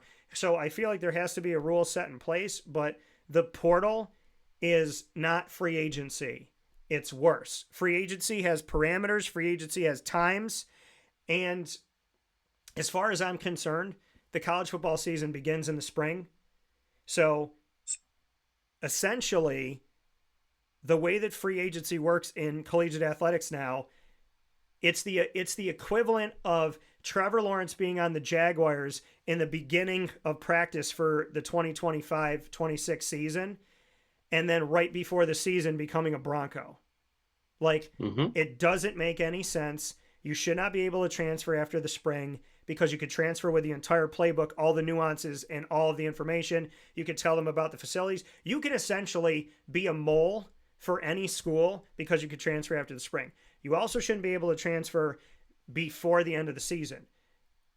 At the end of the season, they open up the transfer portal before the bowls are played, before the college football playoffs played. That's insane. It messes up the bowls. It totally screws up the college football playoff. SMU and Penn State played each other in the first round of the college football playoff. I was at the game. Neither one of them had their backup quarterback because they were in the portal. Yep. That's insane. I had head coaches in FBS football texting me that they knew that other schools were reaching out to their players while they were practicing for the college football playoff, while they were training for a national championship. We're not talking about some team that went 5-7 or some team that's playing in a bowl game and whatever. We're talking about coaches telling me we are getting poached game week of the college football playoff. So do not open the transfer portal until the season's over, which is January 20th, 21st, somewhere around there. And do not open it after spring ball. Whatever you do between January whatever and when spring ball starts, you got about 2 months. Figure out where you want to go, and when you're there, you're there. Unless there's a hardship, unless there's an issue, unless there's something that is drastic and needs to be attended to, You have to be responsible. You have to make good choices. You have to stick by your word, and you got to be a team player.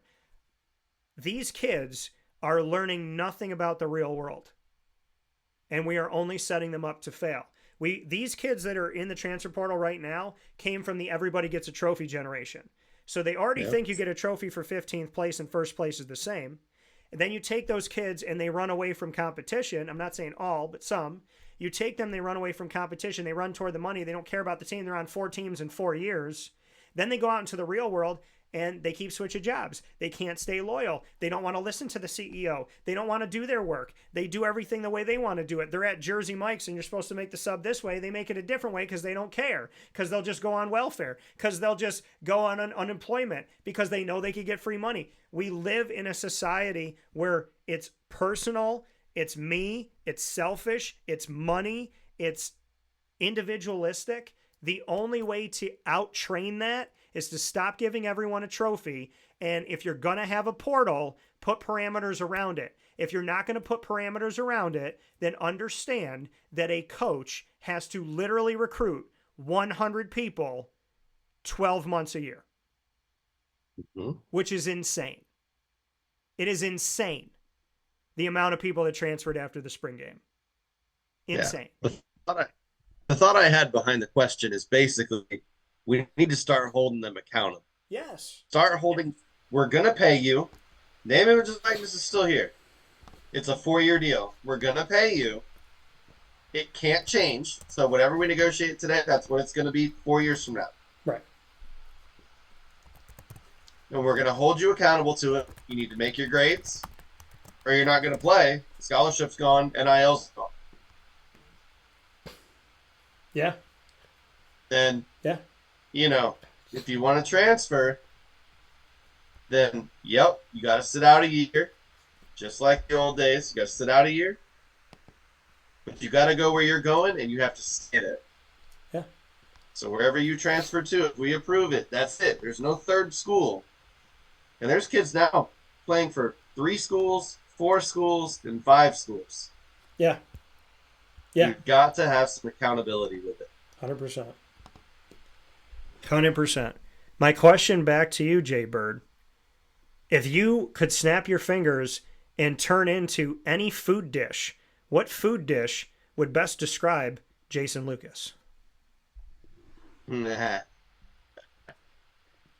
Yeah, probably a nice big plate from Kobe Japanese Steakhouse. Just some shrimp and chicken and noodles and rice and a lot of white sauce. That's the secret sauce. If you're ever in Orlando, Kobe Steakhouse. Okay. You won't regret it. Kobe Steakhouse. I know you like that place. What's your last question for me?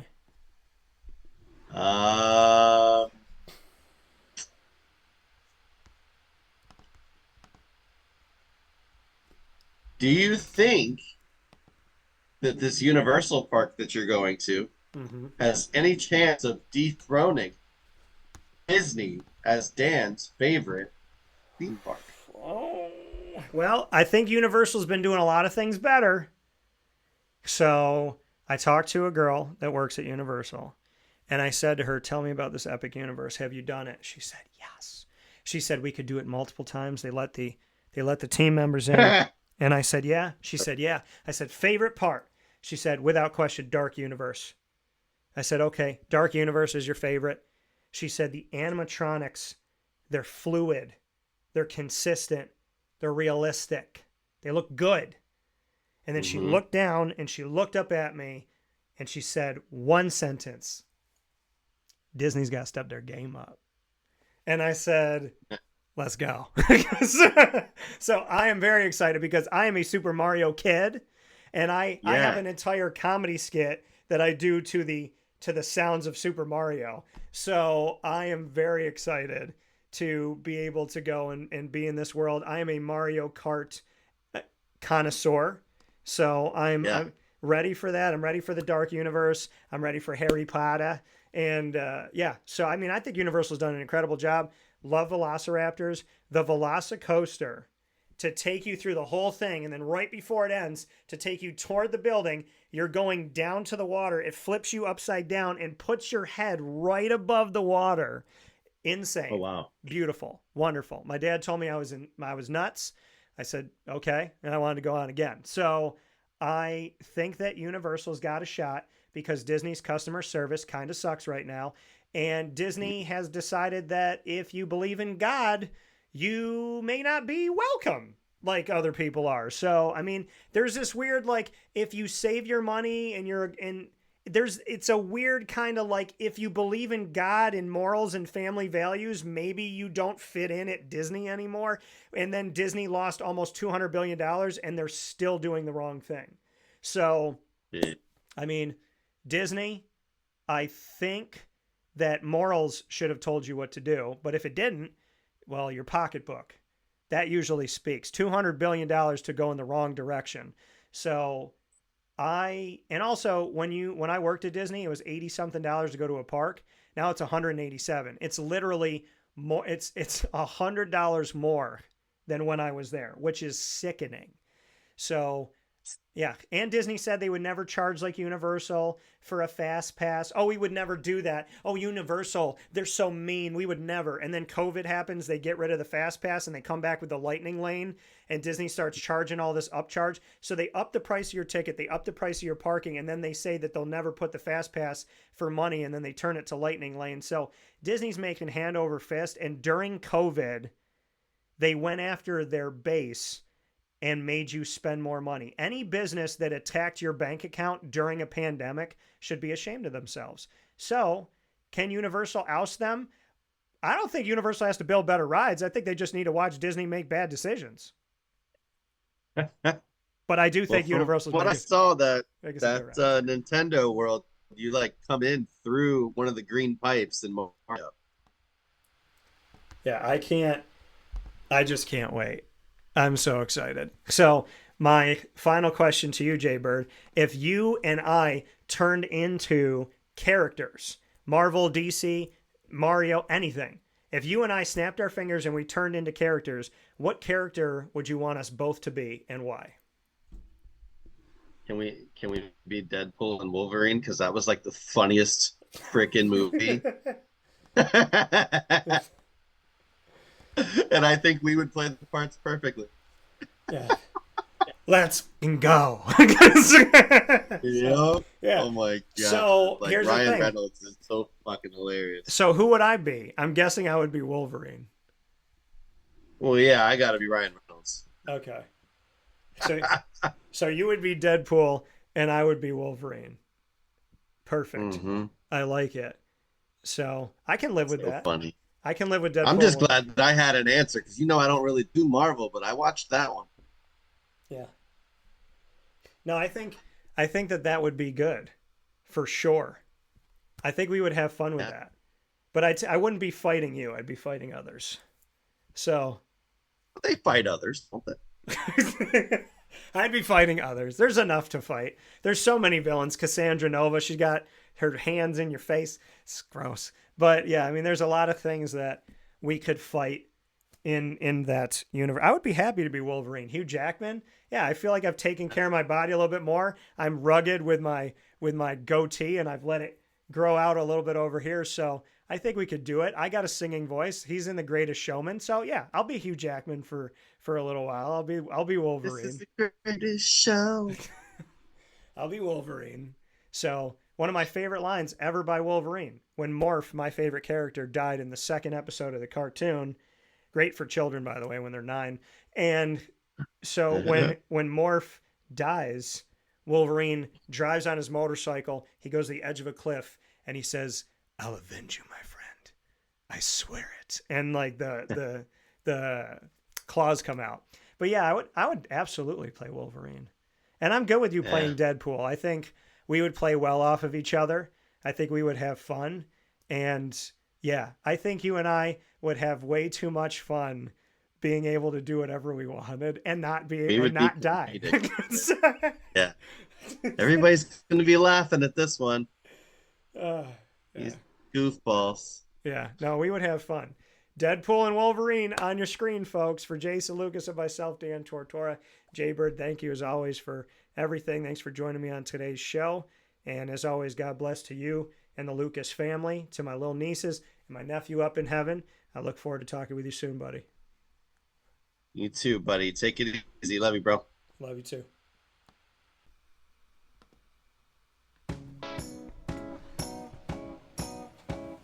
In these unique times, there are those in our community that give us a sense of normalcy and positivity. Pizza Man on 50 Oswego Street in Baldwinsville has been here for you for over 35 years and is here now. Call 315-638-1234 or order online at pizzamanbville.com to bring those familiar tastes into your home. And remember to come see our monthly on-site broadcasts centered around the community and our Baldwinsville Bees. Pizza Man in Baldwinsville. Any way you slice it, they are always here for you.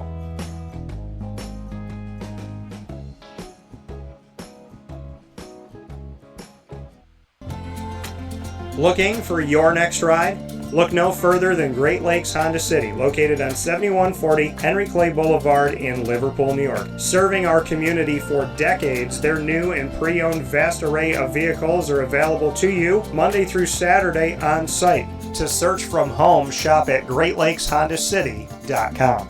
Call 315-365-5576 to set up an appointment. That's 315-365-5576 for Great Lakes Honda City, 7140 Henry Clay Boulevard in Liverpool, New York. Great cars, great people, Great Lakes. All right, you need to come out here and get yourself the Brooklyn Pickle. I was talking about this with one of my buddies. I was like, yo, there's no better sandwich in the state of New York than the Brooklyn Pickle. And now that I found out that they're going down to North Carolina, we are taking over your taste buds everywhere you are, wherever you're going to be. You need to get yourself out to the Brooklyn Pickle. Pinehurst, you just realized that you found yourself the best sandwich shop that you're ever going to have. This is a glorious moment. It's a blessing to your community. You're welcome. Brooklyn in the house, baby. Go over to the Brooklyn Pickle. You already know what it is. You heard the man. Head to Brooklyn Pickle Pinehurst on 1788 Old Morgantown Road in Southern Pines, North Carolina.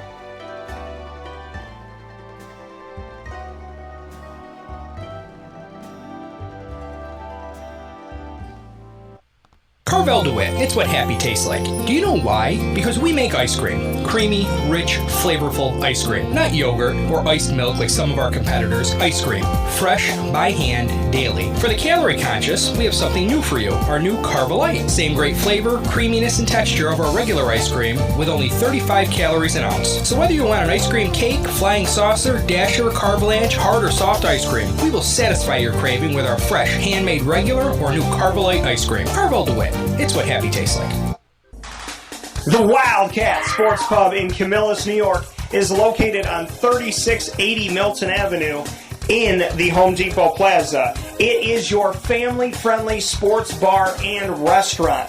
Folks, some sports bars aren't family-friendly. Some family-friendly restaurants are not sports bars. The Wildcat Sports Pub in Camillus, New York is proud to be both. It is that marriage that you've been looking for years. The Wildcat Sports Pub is your home base for your sports bar and restaurant needs, games for the kids, indoor and outdoor activities, and enough things on the menu to come back every single week and get to try something new. They're open Sundays from noon to 8 p.m., Monday through Wednesday, 11 a.m. to 11 p.m., and Thursday through Saturday from 11 a.m. to midnight. For reservations and party information, call 315-487-2222 for the Wildcat family-friendly sports pub and restaurant.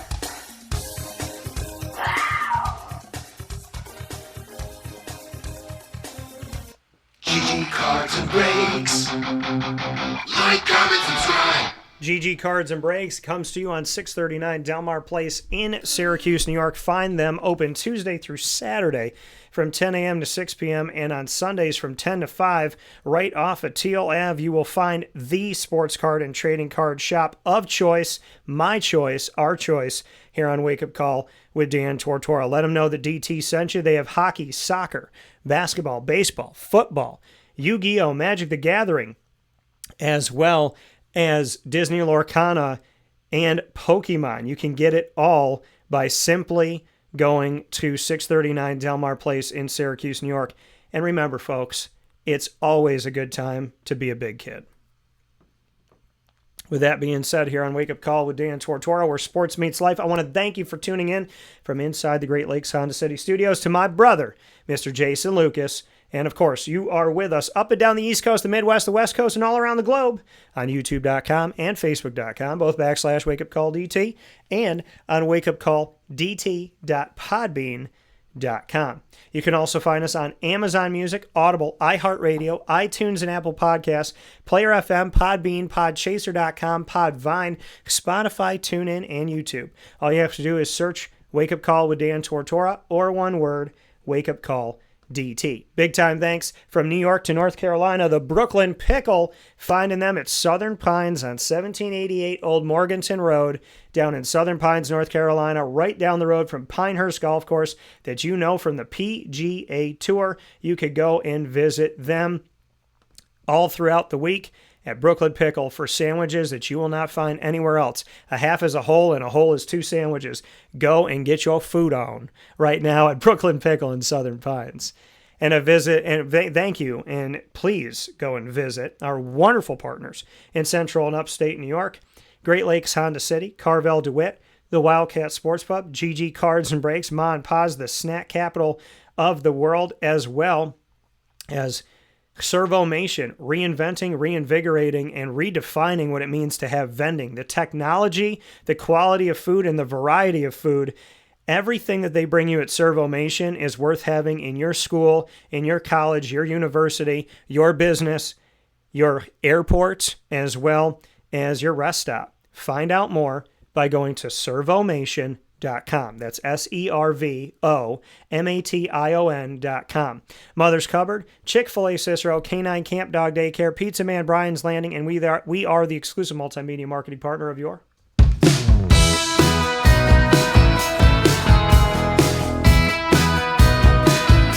Lemoyne College Dolphins. It's Fins Up every single month on Wake Up Call with Dan Tortora. Find your Dolphins Wednesdays at 9 a.m. Eastern Time for Dolphin Time. Student athletes, coaches, administration, and more. You will find them right here on the Wake Up Call with Dan Tortora broadcasts weekly. The Lemoyne College Dolphins have never gotten this amount of exposure, and in the last 4 years, we have been able to make history with your Dolphins. You can go to youtube.com/WakeUpCallDT, click subscribe, hit the notification bell, find the Lemoyne playlist. The Dolphins are also on WakeUpCallDT.com's homepage and underneath the exclusive partners tab. For more information, go to LemoyneDolphins.com and Fins Up.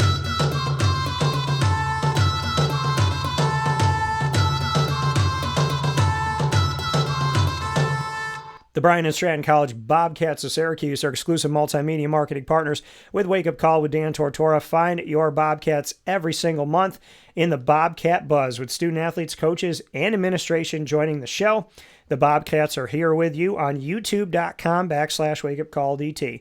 Click subscribe, hit the notification bell, and find our BSC Syracuse playlist of over 100 videos. You also find the Bobcats by going to WakeUpCallDT.com's homepage and underneath the exclusive partners tab. For more information, go to Syracuse.bscbobcats.com and go Bobcats.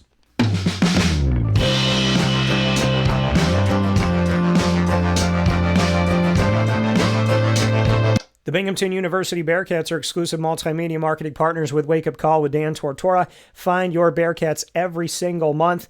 Tuesdays at 10 a.m. Eastern Time weekly is Bearcat Time with student athletes, coaches, administration, and alumni. Find your Bearcats on youtube.com/WakeUpCallDT. Click subscribe, hit the notification bell, and find our Binghamton playlist. The Bearcats are also on WakeUpCallDT.com's homepage and underneath the exclusive partners tab. For more information, head to BinghamtonBearcats.com and go Bearcats.